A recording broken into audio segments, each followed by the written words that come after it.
मंगलवार का दिन था। यूपी के हाथरस में सत्संग चल रहा था। किसी के मन में चमत्कार की तो किसी के मन में मुक्ति की आस थी। किसी को परेशानी का निवारण चाहिए था तो कोई सुख की इच्छा लेकर पहुंचा था। हजारों की भीड़ उपस्थित थी। नारायण साकार हरि बाबा बता रहे थे कि सोच कर देखे साथ क्या क्या जाएगा। जयकारा लग रहा था। नारायण साकार हरि की संपूर्ण ब्रह्मांड में सदा सदा के लिए जय जयकार हो। जयकारा लगा, सत्संग समाप्त हुआ। सत्संग में भीषण उमस से लोग पसीने से तरबतर थे। अधिकांश लोग प्यास से व्याकुल भी थे। जल्दबाजी में कुछ लोग खेतों से निकलने लगे। दूसरी ओर से नीले रंग का ब्रांडेड चश्मा लगाकर बाबा भी अपनी महंगी लग्जरी गाड़ी में सवार हुए। अचानक भीड़ बाबा के काफिले के पीछे उनकी चरण रज लेने के लिए दौड़ पड़ी। भीड़ को तितर बितर करने काबू करने के लिए बाबा के कर्मचारियों ने, बाबा की फौज ने पानी की बौछारें शुरू कर दी। लोग भागने लगे, एक गहरे खेत में गिरने लगे। भीड़ का सैलाब ऐसा उमड़ा कि लोग एक दूसरे के ऊपर गिरते चले गए।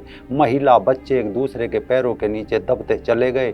जब तक किसी को कुछ समझ आता तब तक सैकड़ों लोग मौत के मुंह में समा चुके थे। पुलिस प्रशासन की जिम्मेवारी के हिसाब से ये इतना कांड हुआ है। पुलिस प्रशासन ने एक रोड शो बंद था। नमस्कार, रंग दे बसंती देखना शुरू कर चुके हैं आप। मैं हूं राजीव चौधरी। उत्तर प्रदेश के हाथरस की घटना दर्दनाक है, अत्यंत दुखद और हृदय विदारक है। हमारी संवेदनाएं शोक संपन्न परिजनों के साथ है, लेकिन साथ ही सवाल भी है। वही सवाल जो लोग हाथरस के डीएम आशीष कुमार जी से पूछ रहे थे कि सर, घटना का जिम्मेदार कौन है? बाबा है, पुलिस प्रशासन है, सरकार है, कौन है? देखिए, इसमें जांच होगी। देखिए, वो जांच में निकल आएगा। असल में इस घटना का जिम्मेदार कौन है? इस सवाल से पहले आप एक पल सोच कर देखिए कि आखिर ये सत्संगी लोग कौन हैं, कहाँ से आते हैं, कहाँ से लाए जाते हैं, क्यों ये किसी बाबा के लिए मरने मारने तक उतारू हो जाते हैं? क्या इस सब का कारण धर्म है या फिर अंधविश्वास और पाखंड है, जिसका फायदा कथित बाबा गुरु घंटाल, यहाँ तक कि धर्मांतरण करने वाले गैंग भी भारत में खूब उठा रहे हैं? दूसरा सवाल ये भी है कि आखिर कहाँ से अचानक इतनी बड़ी संख्या में ये बाबा पैदा हो रहे हैं, जो थोड़े से समय के अंदर अरबों खरबों का साम्राज्य खड़ा कर लेते हैं? कहानी को हाथरस के भोले बाबा से समझिए। भोले बाबा का असली नाम सूरजपाल उर्फ नारायण हरि है। वो एटा का रहने वाला है, खुद की आर्मी बना रखी है और बाबा पर यौन शोषण समेत 5 मामले दर्ज है। लेकिन उनका कनेक्शन सियासत से भी है। कुछ मौकों पर यूपी के कई बड़े बड़े नेताओं को उनके मंच पर देखा गया है। इनमें समाजवादी पार्टी के राष्ट्रीय अध्यक्ष अखिलेश यादव तक का नाम भी शामिल है। भोले बाबा की कहानी को पूरा समझिए। भोले बाबा उर्फ सूरजपाल बचपन में पिता के साथ खेती किसानी किया करते थे। जवान हुए, आरक्षण का लाभ मिला तो पुलिस में भर्ती हो गए। उनकी पोस्टिंग यूपी के कई थानों में रही। भोले बाबा अपने सत्संग में दावा करते हैं कि 18 साल की नौकरी के बाद उन्होंने 90 के दशक में नौकरी छोड़ दी। हालांकि सच बिल्कुल इससे अलग है। बताया जाता है कि यूपी पुलिस में हेड कांस्टेबल की नौकरी के दौरान 28 साल पहले बाबा इटावा में पोस्टेड रहे। नौकरी के दौरान यौन शोषण का मुकदमा लिखे जाने के बाद उन्हें पुलिस विभाग से बर्खास्त किया गया। जेल से छूटने के बाद उन्होंने अपना नाम और पहचान बदल ली और बाबा बन गए। वो भी ऐसे बाबा जो गेरवे वस्त्र या भगवा पोशाक नहीं पहनते, ना किसी देवी देवता की पूजा करते। वो अपने सत्संग में सफ़ेद सूट, सफ़ेद जूते में नजर आते हैं। कई बार ब्लू या ब्लैक कलर का चश्मा होता है, कुर्ता पजामा, सिर पर सफ़ेद टोपी भी लगाकर सत्संग करने पहुंचते हैं। उनकी पत्नी भी समागम में उनके साथ रहती है, बिल्कुल ऐसे जैसे किसी शादी का रिसेप्शन हो और लोग वर वधू को आशीर्वाद देने आए हो। बाबा अपने चमत्कार का कुछ यूं बखान करते हैं कि उन्हें नहीं मालूम कि सरकारी नौकरी से आध्यात्म की ओर खींचकर उन्हें कौन लाया। नौकरी से वीआरएस लेने के बाद भगवान प्रकट हुए। भगवान ने बाबा को बताया कि शरीर उसी परमात्मा का अंश है। इसके बाद उन्होंने अपना जीवन मानव कल्याण में लगाने का फैसला कर लिया। बाबा यूपी के अलावा आसपास के राज्यों में भी लोगों को भगवान की भक्ति का पाठ पढ़ाने लगे। वो कहते हैं, मैं खुद कहीं नहीं जाता बल्कि भक्त मुझे बुलाते हैं। भक्तों की फरियाद पर अलग अलग स्थानों पर घूम घूम कर वो समागम सत्संग करते रहते हैं। इस समय उनके कई IAS IPS अफसर चेले तक हैं। दैनिक भास्कर की एक रिपोर्ट बताती है कि भोले बाबा खुद जाटा व उनके अनुयायी यूपी, राजस्थान और मध्य प्रदेश में हैं। SC ST वर्ग में उनकी गहरी पेट है। जमीनी स्तर पर उनके लाखों अनुयायी है। उनके हर समागम में लाखों लोगों की भीड़ उमड़ती है। भोले बाबा की खुद की एक आर्मी है जो काले रंग की पोशाक में रहती है, जिन्हें सेवादार कहा जाता है। हर मंगलवार को होने वाले कार्यक्रम की पूरी कमान यही सेवादार संभालते हैं। भोले बाबा के सत्संग में जो भी भक्त जाता है उसे वहाँ पानी बांटा जाता है। बाबा के अनुयायी ऐसा मानते हैं कि इस पानी को पीने से उनकी सभी समस्याएं खत्म हो जाएगी। एटा में बहादुर नगर गांव स्थित बाबा के आश्रम में दरबार लगता है। यहाँ आश्रम के बाहर एक हैंडपंप भी है। दरबार के दौरान इस हैंडपंप का पानी पीने के लिए लंबी लंबी कतारें लगती है। रिपोर्ट बताती है कि बाबा पर जमीन कब्जाने के भी कई आरोप हैं। कानपुर के बिदनू थाना क्षेत्र के करसुई गांव में साकार विश्व हरि ग्रुप पर 5 से 7 बीघे जमीन पर अवैध कब्जा तक करने के आरोप लगे हैं।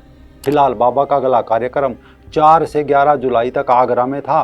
सैया थाना नगर क्षेत्र में ग्वालियर रोड पर नंगला केसरी में इसकी तैयारी चल रही थी। इसके पोस्टर भी लग गए थे, लेकिन कल के हादसे के बाद अब बाबा फरार है। पुलिस दबिश दे रही है, लेकिन मानव कल्याण का दम भरने वाला बाबा फिलहाल भूमिगत बताया जा रहा है।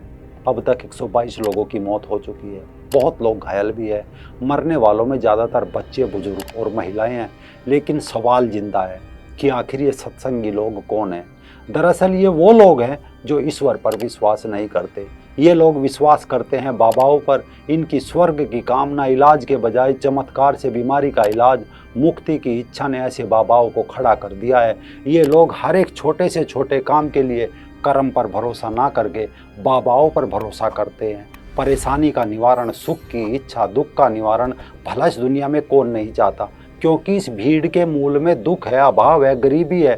किसी का जमीन का झगड़ा चल रहा है तो किसी को कोर्ट कचहरी के चक्कर में अपनी सारी जायदाद बेचनी पड़ी। किसी को संतान चाहिए तो किसी को नौकरी। शायद ये तमन्नाएं जन्म देती है धर्मांतरण को, डेरों को, बाबाओं को, बंगाली बाबाओं को, अंधविश्वास को। अब आप इसे धर्म कहे, पाखंड कहे, अंधविश्वास कहे, शिक्षा कहे, सबकी अपनी अलग अलग सोच है। आज दुनिया नए दौर से गुजर रही है। हर कोई एक बाबा, एक गुरु जरूर चाहता है, लेकिन ये बाबा महर्षि रमन्ना, महर्षि चरक, महर्षि पाणिनि, पतंजलि, वाल्मीकि जी, महर्षि दयानंद सरस्वती जी से लेकर स्वामी विवेकानंद जैसे महान धर्म गुरु, समाज सुधारक और समाज को नई चेतना देने वाले तो नहीं है। ये तो सिर्फ बाबा सर्विस प्रोवाइडर है, यानी वो जनता को जरूरी सेवाएं देते हैं। इस कारण ये गाँव, छोटे शहरों और कस्बों में आम लोगों की जिंदगी का एक अहम हिस्सा बन गए हैं। राजनीतिक नज़रिए से देखें तो ये बाबा वोट बैंक का काम करते हैं। यहाँ तक कि कई राजनेता भी इनके भक्त बन जाते हैं। यहाँ पर हम बाबा और नेताओं के बीच लेन देन का खुला कारोबार चलता है। ये लेन देन वोट, आस्था और पैसे का होता है। बाबा के पास भक्तों की भीड़ है तो राजनेताओं को वोट चाहिए। इस कारण बाबा और राजनेताओं का एक गठबंधन बन चुका है। धर्म और राजनीति के इस लेन देन से भारतीय लोकतंत्र का पहिया घूम रहा है। लेकिन हमें बाबाओं की असली पहचान और पहुंच को समझना होगा।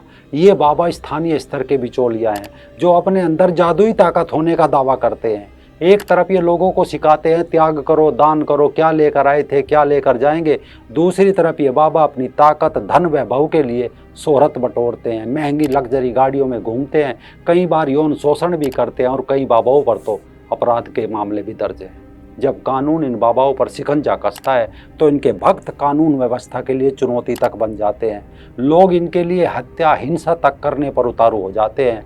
अफसोस की बात यह है कि आम भारतीय को जीने के लिए ईश्वर की नहीं बल्कि अब बाबाओं की खुराक चाहिए। ऐसा लगता है कि बाबाओं और सियासत के तमाशे को देखकर खुद ये लोग खुशी हासिल करते हैं। आम लोग अक्सर कहते हैं कि ईश्वर उनकी प्रार्थना नहीं सुनता, जबकि क्या वे लोग बता सकते हैं कि उन्होंने ईश्वर पर कभी विश्वास किया, हाथ जोड़कर कभी ईश्वर से प्रार्थना की? विश्वास तो करते हैं बाबाओं पर, मजारों पर, पीरों पर चढ़ावा चढ़ाते हैं वहाँ पर और ताबीज गंडे पहनते हैं और दोष देते हैं ईश्वर को। शायद यही अंधविश्वास देश में बाबाओं की बड़ी फौज खड़ी करता चला जाएगा, क्योंकि बाबा राजनीति की खुराक ले रहे हैं और राजनीति बाबाओं से आम जनता इसे धर्म समझकर, परंपरा समझकर इसमें धंसकर फंसती चली जा रही है। इस कारण देश के हर एक जिले में एक न एक बाबा खड़ा होता चला जा रहा है, क्योंकि आम हिंदू ना घर में गीता रखता न वेद, बस बाबाओं के फोटो लगाता है, उनके सामने दिया बाती करता है। वो बाबाओं को भगवान बनाने पर तुला है और बाबा अपना साम्राज्य खड़ा कर रहे हैं। बाकी ईश्वर पर, अपने वेद उपनिषद और गीता पर विश्वास कोई नहीं करता। अगर करेगा तो धर्म भी बचेगा और भगदड़ से जान भी बच जाएगी। सच यही है, बाकी हर कोई अपने तरीके से इसे सोच सकता है। हमारी ओर से एक बार फिर हाथरस की दुखद घटना पर संवेदनाएं। ईश्वर उनकी भी आत्मा को शांति दे जो ईश्वर के बजाय बाबाओं पर विश्वास करते हैं।